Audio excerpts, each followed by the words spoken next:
Bharat Odia news channel को आपण मानकु स्वागत करूछि मो रामदास। घर बाहुडा परे 2024 साधारण निर्वाचन को नहीं डॉक्टर गिरिधरी गमांग मुह खोलिछंती। नमस्कार दर्शक, जीटीवी भारत ओडिया न्यूज चैनल को आपण मानकु स्वागत करूछि मो रामदास। 2024 साधारण निर्वाचन रे प्रतिद्वंदिता करिवे नाही डॉक्टर गिरिधरी गमांग। केवल स्त्री हेमा और पुओ शिशिर निर्वाचन मैदान को उल्लाइबे बोली स्थिर करिछंती गमांग परिवार बोली केतेक गणमाध्यम शिरोमंडन करिछि। गुणपुर विधानसभा आसन उपरे हेमांक नजर रहिछि। नवरंगपुर लोकसभा आसन को आखैछंती शिशिर गमांग। निकटरे गमांग परिवार कांग्रेस को फेरिबा परे एभली चर्चा जोर धरिछि।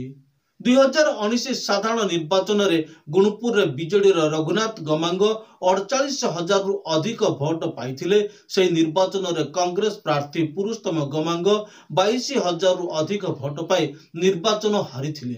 इति मध्यरे पुरुषोत्तमक देहांत होइछि।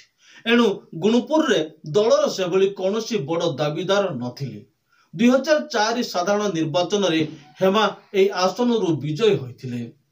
एथिपई से हेमांकर निज गाँ खिलापदर गुणपुर विधानसभा क्षेत्र रे आसुछि। एबे हेमा कांग्रेस को फेरिबा परे एई आसन रु प्रार्थी हेबा लागि आग्रह प्रकाश करितिबा जणा पड़िछि।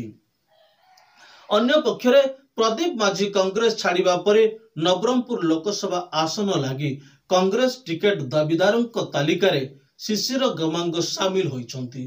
पूर्व अभिज्ञता को पाथय करि से लोकसभा पाई लड़िबे बोली प्रस्तुति चलाइछंती। ए आसन उपरे भुजबल माझींकर मध्य नजर रहिछि।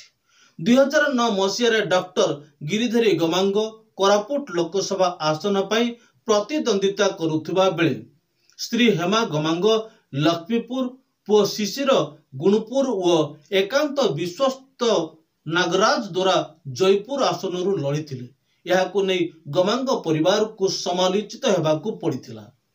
सेतबेले तारा प्रसाद बाहिनीपतिंक टिकेट कटिबारु से दल छाड़िथिले। Bureau report, G TV Bharat.